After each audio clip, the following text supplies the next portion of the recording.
অতিকৈ দুখৰ বিষয়। আচলতে সেইদিনাখন বৰপেটা ৰোডত যিটো ঘটনা সংঘটিত হ'ল মোৰ আৰু মোৰ টীমৰ লগত, মঞ্চতে আমাক অপমানিত কৰা হ'ল। মঞ্চতে আমাক আচলতে হেঁচা ঠেলা বা এনেকুৱা ধৰণৰ অভট মাতে আমাক অপমানিত কৰা হ'ল। খুবেই দুখিত আমি। আৰু ইয়াৰ পিছলৈ মঞ্চ অনুষ্ঠান কৰিবলৈ আচলতে যিটো সাহস থাকিব লাগে, সেই সাহস ইতিমধ্যে আমি হেৰুৱাই পেলাইছোঁ। আচলতে আমি টাইমত তেওঁলোকে যেনেকৈ চুক্তি কৰা হৈছিলে 10টাত, আমি 10:03 গৈ পাইছোঁগৈ। কিন্তু তাৰ পিছতো কিছুমান কাৰিকৰী অসুবিধা, কিছুমান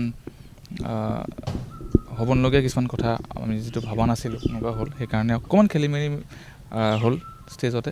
আৰু তাৰপিছত সেইটোৰ কাৰণে আমি ইতিমধ্যে মই ষ্টেজত উঠিছিলোঁগৈ। ষ্টেজত উঠি মই গান গাবলৈ লৈছোঁ আৰু বা এনেকুৱা হ'ব আৰু মই ষ্টেজতে আছোঁ। তেনেকুৱাতে কমিটিৰ বহুতখিনি মানুহ আহি পেলাই বেজ পৰিধান কৰা মানুহ দেই। তেওঁলোকে এতিয়া সংবাদমেল পাতি যিকোনো কথা কৈছে যে তেওঁলোক নহয়, কমিটিৰ মানুহ নাছিলে, কোনো বেলেগ অডিয়েঞ্চ আছিলে, কিন্তু বেজ পৰিধান কৰা মানুহে আমাক ষ্টেজত আহি পেলাই আক্ৰমণ কৰিবলৈ আহিছে, ষ্টেজত মাৰিবলৈ আহিছে।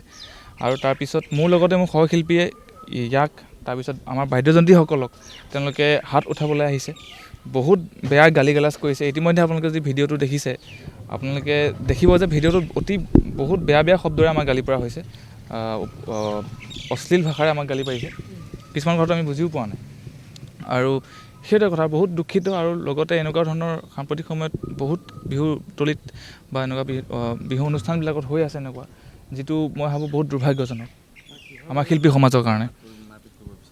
মাৰপিট মানে তেওঁলোকে সুস্থ মগজুৰে অৱস্থাত নাছিল তেওঁলোক চাগে। কাৰণ মই অলৰেডি ষ্টেজত বহি আছোঁ, গান গাম, তেওঁলোকে তাৰপিছত মোক আঙুলি টুৱাই মাৰিবলৈ আহিছে। আৰু তেওঁক আমাৰ টীমৰ পৰা ৰাখিছে মানুহবিলাকে। আৰু যদি নৰখা হ'লে মানে মোক গাত হাত উঠাই মোক এনেকৈ হাতত ধৰি পেলাই মঞ্চলৈ টানি নিয়া হৈছে। মঞ্চত থকাৰ পিছতো মঞ্চ অনুষ্ঠান মানুহৰ আগত, দৰ্শকৰ আগত মোক অপমানিত কৰা হৈছে।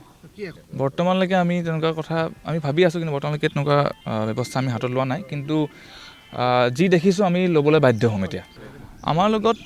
আমাৰ লগত অভিযোগ উত্থাপন কৰিছে আমি দেৰিকৈ পাইছোঁগৈ। ধৰি ল'লোঁ যদি কোনোবা এজন কিবা কাৰণত আমি দেৰিকৈ পালোঁগৈ, সেই দেৰিকৈ পোৱাৰ পিছত তেওঁলোকে উত্থাপন কৰিছে দৰ্শকে বেয়া পাইছে বুলি। কিন্তু আমি যদি আমাৰ ভিডিঅ' আপোনালোক দেখাওঁ সেইদিনাখনৰ অনুষ্ঠানৰ, দৰ্শকে খুব ধুনীয়াকৈ উপভোগ কৰিছে গোটেই অনুষ্ঠানটো। মোৰ লগত ভিডিঅ' আছে।